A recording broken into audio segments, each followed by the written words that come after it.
nobody gonna do it for you. Got to find your own.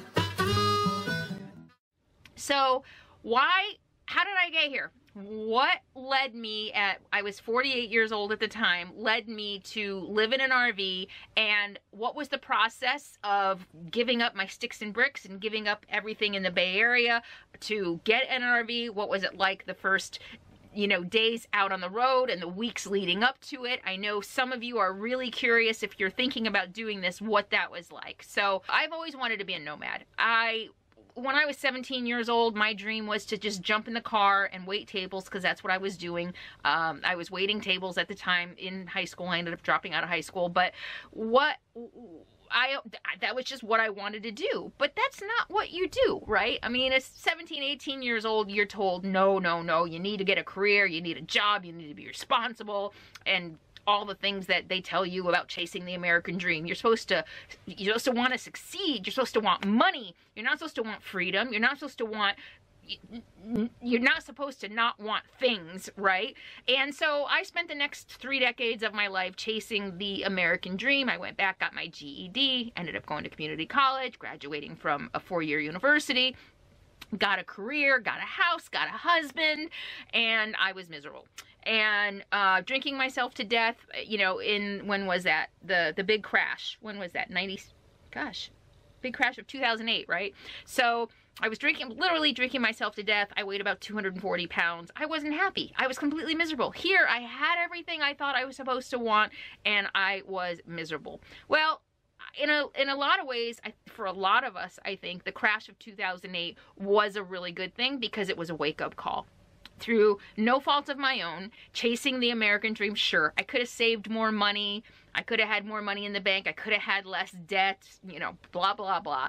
But I lost my job. We were all of a sudden, overnight, upside down in the house by a lot. The mortgage was $320,000, and all of a sudden it was worth like $150,000. They ended up, when we moved out, they ended up reselling it for like $138,000. It was ridiculous. And so that ended up being a good thing. I lost my job. I decided to start a business, and I became a marketing consultant and built a business over the next 10 years, and left my husband and walked away from the house.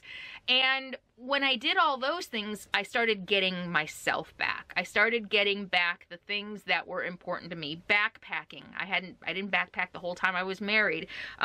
Travel. The first thing I did when I got a divorce is bought a new backpack and got a passport. And so over the next couple of years, building my business, one of the things that being a small business owner gave me was the freedom to start living my life my way. If I was making enough money, I could take a month off. And I did. The first time I took 3.5 weeks off and went to Europe. And then a few years later, I took a whole month off and hiked the John Muir Trail. And so being a small business owner kind of gave me the freedom to redefine my work life. I was no longer tied 9 to 5, Monday through Friday, working my ass off for 2 weeks a year. I was now in control of my income.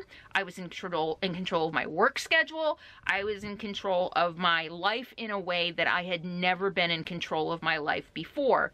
Now, first 2 years of my business, I didn't do anything. I didn't go anywhere. I worked my butt off to build a business. And then after that, when things started stabilizing a little bit and the money was coming in, I was able to start doing some of the things that I love to do.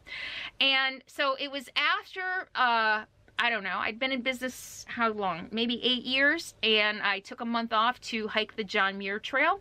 And I was out on the trail for 26 days. Living out of a 60-liter backpack. No, something like that. 62-liter backpack. And I came back to my little apartment in Concord, California, and it was an in-law unit. It was about 600 or 700 square feet, an in-law, so I shared the yard with the owners, and so it wasn't really mine. Their whole house, they had a pool, was glass. It's not like I could really hang out out there. In fact, I wasn't even allowed to have friends over in the yard. And, Capone had a little doggy door out to the side with where the garbage goes and the fence, and, I could leave the gate open so he'd go to the backyard.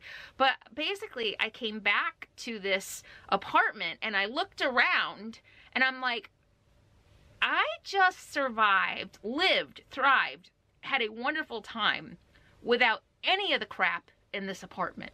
I don't need any of this. And yet I just paid $1,400 to store it while I was gone. And I started rethinking my life. In fact, after the divorce, I had moved like 3 times. And the last time I moved, I made a conscious effort, a conscious decision. I wasn't going to buy anything new for the apartment. I had already started getting more into a minimalist state of mind, a more minimalist way of thinking. I was like, I don't need a new lamp. That lamp I have works perfectly fine. I don't need new shelves. The shelves I have work perfectly fine. I don't need, the shoes came later.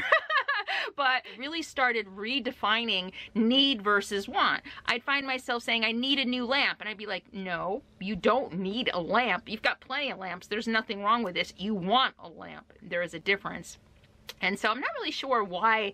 Maybe because the first time I moved out of the house, when I left my husband, I moved in a car and I think a pickup truck from a friend. The second time it was like 3 pickup trucks from friends. And the last time I moved, it was like a U-Haul and a few pickup trucks. And I'm like, I don't need all this crap. And I think that's when I decided that I was going to stop buying so much. But it really just, something switched. Something clicked in my head. And I think maybe even before the trail, but I don't remember now, I was already starting to think that the Bay Area life, the rat race, wasn't working for me. I had moved closer to San Francisco because I thought that would be better for my business. And eventually what I realized was that the incremental revenue from my business wasn't paying for the cost of living to live there. So when I lived 30 miles further away from San Francisco, my rent was literally half as much. I wasn't living in the best neighborhood, but my rent was half as much. And but I was doing just fine there. And my reasoning was, if I move closer to San Francisco, I'll get a higher profile client. I'll be able, you know, the small businesses that I was working with would be able to pay my rates, and that was my thinking. It didn't quite work out that way. Like I said, the cost of living skyrocketed, doubled moving closer to San Francisco, but I wasn't necessarily seeing my income double. And I just really started questioning everything. Here I was spending thousands of dollars to live a standard of living that I needed in order to keep my business alive, or at least I thought I needed. Here I was, a marketing consultant selling success, so I needed to look the part. So I wasted a lot of money to look the part. The mani-pedis, the clothes, the shoes, the hair salons, the expensive makeup, and I mean just the expensive meals out, and you know, wining and dining clients a little bit, and the networking that I was doing, and the personal trainer, the gym membership, the personal trainer, the chiropractor, the acupuncturist. I mean, literally, those are all the things I was paying for. I was spending a lot of money. I was making good money and I had no money in the bank. And I'm like, there is something wrong with this picture. When I was looking at my taxes at the end of the year and seeing how much money I was making, I was like, there's something wrong here. I mean, I could be living like a queen somewhere else in the country. Why am I living paycheck to paycheck? And so I don't know, my priorities just started switching. I started really, again, thinking need versus want. How much of this do I really need versus just a want? And I started fantasizing about living another way. I thought I might move away from the Bay Area and just simplify my life, downscale my business so that I wouldn't have to work as much to support my standard of living. And I thought, you know, I'll grab my backpack and just disappear into a national forest and live off the land. I literally thought about doing that. I think you've heard this. So anyway, I think a lot of this you've all heard. Basically, I ended up cashing out what was left of my 401k, which was $10,000. Well, I got $10,000 by the time I paid all the penalties and everything, and bought an RV, a 92 RV for $8,000. I can't remember when I decided to do that. I got off the trail in September, and by February 1st, I had the RV. So it happened kind of fast. And then from there, I just started putting my belongings on Craigslist. The big things, you know, like I had a nice bed, I had a nice bedroom set, I had a nice living room set, things like that. I just started putting on Craigslist. What I didn't sell on Craigslist, I decided I was going to have a garage sale. So I bought the RV in February, brought it home, parked it on the street in front of the house, texted my landlord, and I'm like, I have something to tell you. He texted back and he's like, if it's about the RV, it's fine. You can park it there. And I'm like, no, it's a little bit more than that. I'm giving my 30-day notice. And he was like, oh, okay. And actually, I think I gave, and he's like, well, he texted back and he's like, oh, shoot, we're going abroad. They had planned like a 6-week vacation in Italy or something like that. And we're going to be leaving right about that time. And so what happened, and it actually worked out really well. I said, you know what? I'll stick around. I'll help you move in a new tenant. I'll definitely, you know, make sure it's clean. If you want to bring anybody in to paint or whatever, I'll manage that for you. They had a pretty big backyard, and I said, I'll just park the rig in the backyard and kind of be your house sitter while you're gone. And so what happened is within 30 days, I was out of my apartment. I parked the rig in the backyard, and within 30 days, I had sold everything. I had a big garage sale, I think one day. I mean, and I was selling like it was hard. It was really hard. I was selling like my Michael Kors $200 handbags for like $30. You know, some nice Anne Klein suits and shoes and stuff for like dirt cheap, and that was a little tough. That was a little tough, but I didn't care. It wasn't about the money, really. I just wanted to get rid of everything. What I didn't sell at the garage sale, I took to Goodwill. There were like 2 carloads of stuff. I literally just got rid of everything that I didn't need in my RV. It was a 29-foot RV, so I was able to, you know, I had quite a bit of storage, but I didn't save anything that I didn't absolutely necessarily need. I have like a suitcase full of personal items, journals and mementos, like literally like one big suitcase full of that stuff, and that was about it. A few dishes, 3 knives, 3 forks, 3 spoons. I don't know why 3. 3 plates. So I did bring some of like my glassware and stuff like that, which hasn't made it. It's gone now, but whatever I didn't need in my RV, I got rid of. And so I had an empty apartment, and for the next 2 or 3 weeks, they ended up hiring a house sitter, a friend of theirs that they knew, who pretty much always did the house sitting for them because they had a dog and everything to watch the dog. So for 3 weeks, I lived in the backyard of their house, which was really good because it gave me the opportunity to learn how to live in my RV with full hookups. I mean, I had water, I had electricity, and then I would take weekend trips out to campgrounds, again, just to learn how to dump my tanks, learn how to fill it up, learn how to use the electrical outlet in a campground, and then I would come back to the safety of the backyard. So it was interesting. I remember the first time I walked in the RV that I bought and just kind of like looking around and standing there and going, I can live in this. It's like, what, 200 square feet, 600 square feet. My kitchen in the apartment was itty bitty tiny. Actually, the kitchen I have now really is not that much smaller than the kitchen I had in that apartment. It was a tiny little in-law kitchen. And I just looked around and I'm like, I think I can live in here. I think I can do this. After about 3 weeks, maybe a month of living in the backyard, I decided it was time to go. I was really getting stir crazy just living in the backyard. I still did have my car that it was, you know, a 2006 car that I had bought brand new that was paid off, and I decided I was going to put that in storage. So I put it in storage and decided I needed to go. I had had enough because I didn't know you could live in an RV until I stumbled upon Nomadic Fanatic.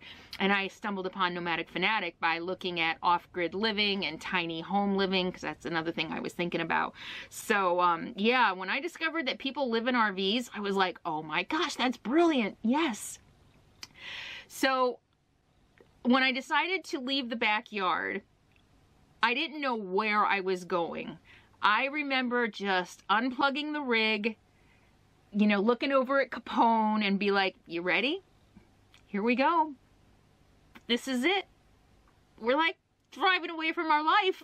Like, what am I doing? Oh my God, I'm crazy. This is insane. What was I thinking? You know, I mean, I remember driving out the backyard and driving up to the gate and having to get out and unlock the gate. In fact, I think I may have written a blog about this. Yeah, thinking, what am I doing? I have a good life. This is crazy. What have I done? People don't do this. There's something wrong with me. And I had no idea even where I was going to sleep that night. And, but I was like, no, I'm doing it. My thinking throughout the whole process, and especially sitting in my driver's seat, driving out that back gate for the last time, I thought, screw it. You know what?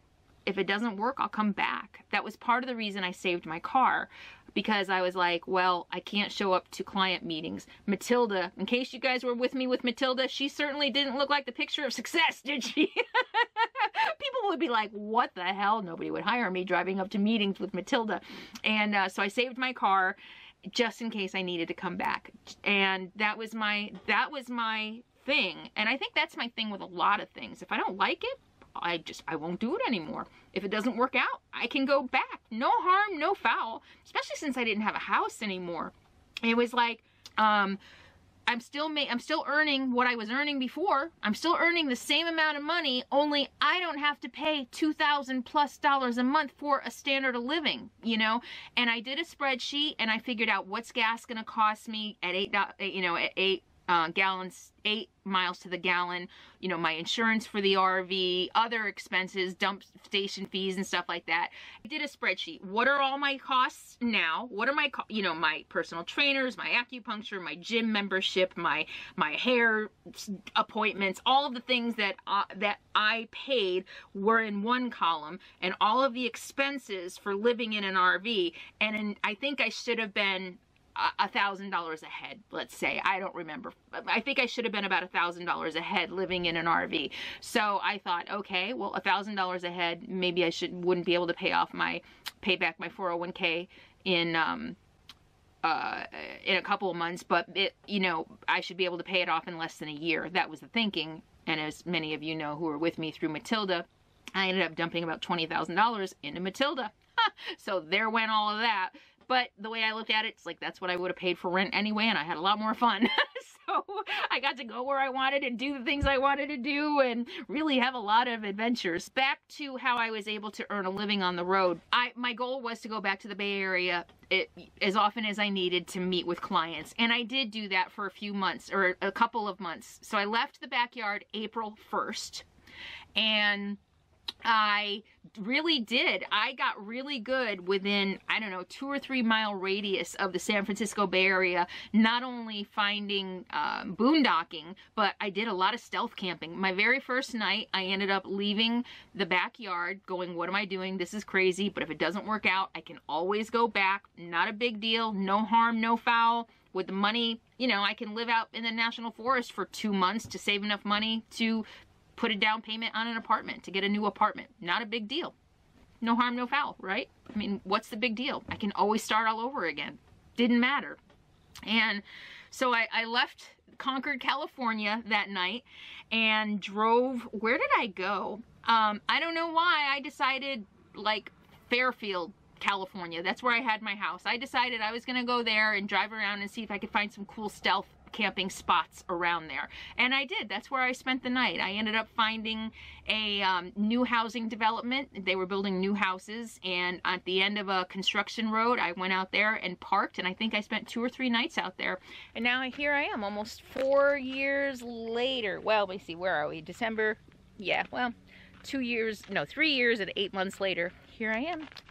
Living the dream. I love making videos. I get to be a travel vlogger. How awesome is travel and lifestyle? I mean, I do think of myself as much more than a travel vlogger. I think of myself more as someone who gets to share herself in order to inspire and motivate people, with travel as kind of the backdrop. And that's my story. I'll see you soon. In the meantime, be happy, be free, and be kind. Mwah. I'll see you soon.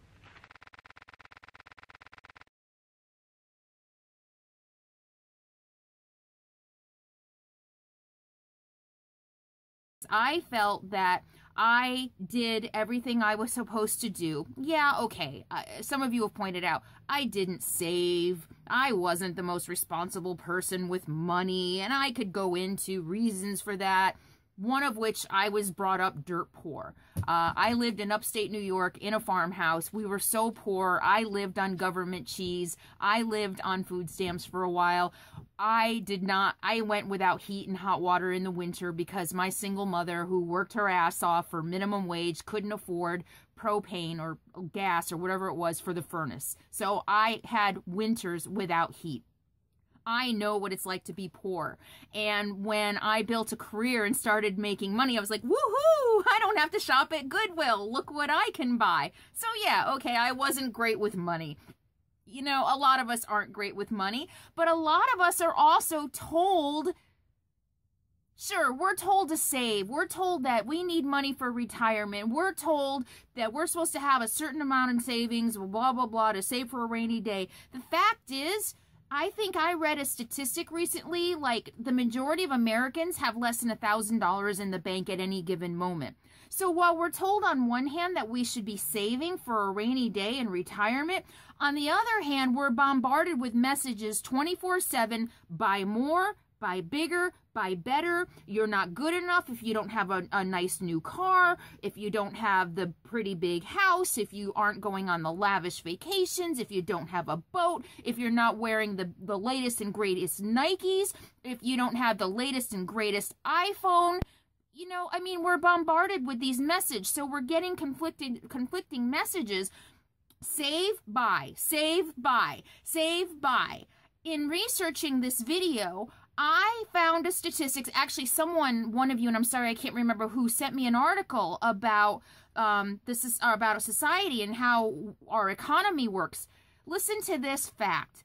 70% of our economy relies on us working, spending, and getting in debt. 70% of our economy relies on those three things. So our whole economy is built on enslaving us. Sure. Did you hear saving in there? No, you didn't. Our economy does not thrive when we save money because we're not spending. Corporations aren't producing. We're not making jobs. Sure.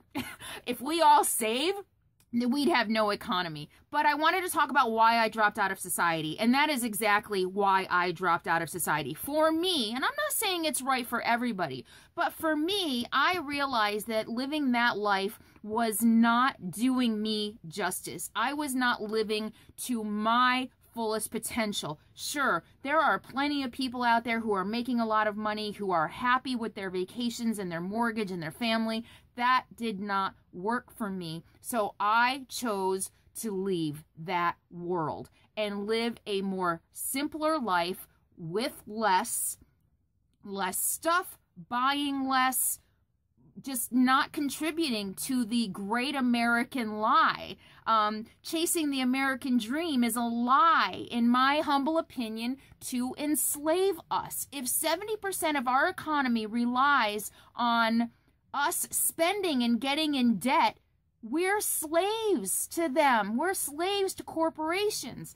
So in a world, in an environment where people are fed up because they feel like our leaders have failed us, and yet all you do is continue to contribute to that.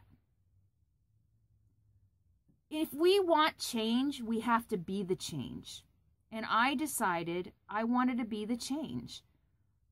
Those of us out here creating maybe a counterculture and saying, screw you, we're not buying into the materialism. We're not buying into the consumerism. We want to blame everybody else. And there's a big thing about entitlement. I would have more if we weren't giving so much to the needy. I would have more if we didn't have welfare queens. I would have more jobs if it weren't for immigrants. For me, I had to take a look at myself and say, I don't have more because I'm making poor decisions, because I'm buying in to a philosophy that corporate America is feeding us. So I chose to drop out. To make change, we have to be change. The ballot box isn't going to do it. We need to vote with our dollar.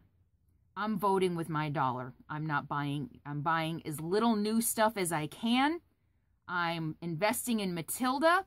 I'm not buying into the lie that I need to put on makeup and that my hair needs to be perfect and that I need to live up to some standard of what people think women should be or what America is. I can work for myself. I have learned over the last 7 years, I don't need to rely on anybody for my income. I can completely support myself. Do you know what a freeing experience that is. And now in this next phase of my life, I've reinvented myself all over again. I don't have to rely on anyone.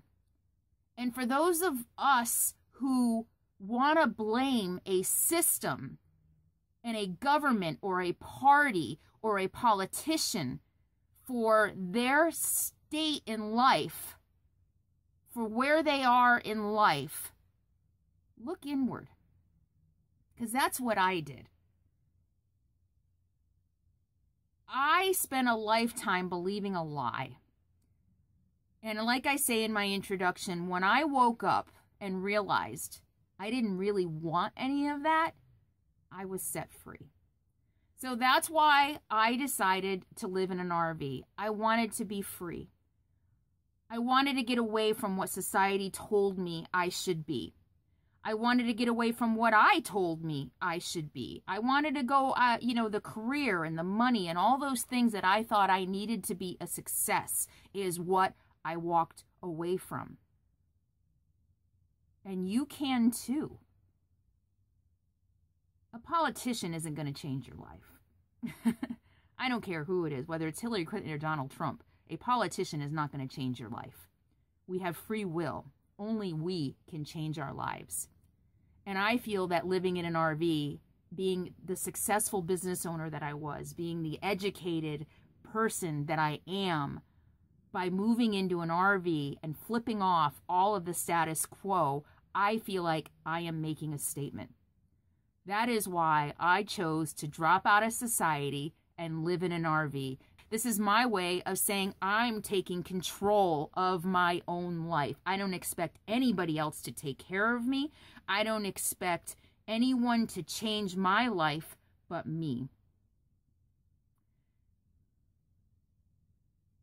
I was just writing a blog for an estate planning attorney client of mine about what the new administration is going to mean for things like healthcare, estate planning. And what I saw is, they want to repeal the estate tax, for example, which is going to benefit the people whose estates are worth more than $10.9 million. So I'm afraid that me, being someone who has decided to not contribute to the consumerist society, I'm afraid that my rights might be stripped.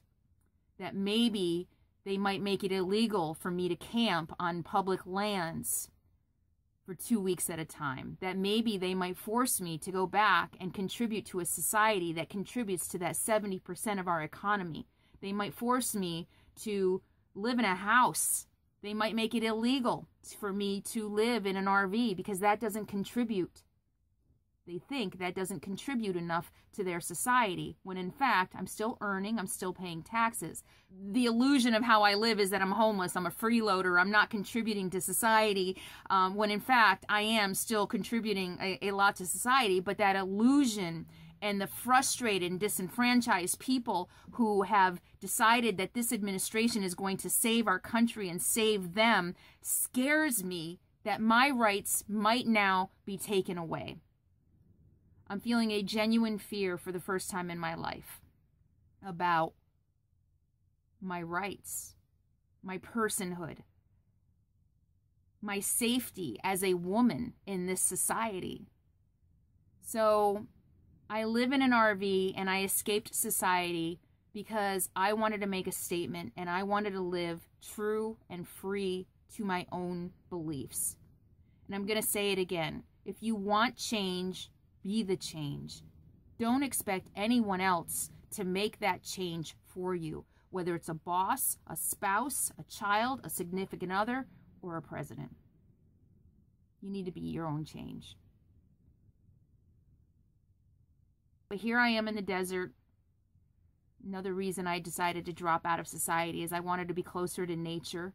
I said in a previous video, this is where life is real. And I hope that in the coming months and years, I can continue to live my freedom and to continue to be connected to myself and my nature. So I dropped out of society because I felt no one could save me but me. And so here I am. All right, I love you all. Thank you so much. Be happy, be free, be kind. We really, we need kindness. Please be kind. Love one another. Try to understand, have empathy toward one another. All right? So I will see you next time. I love you all. Be happy, be free, be kind.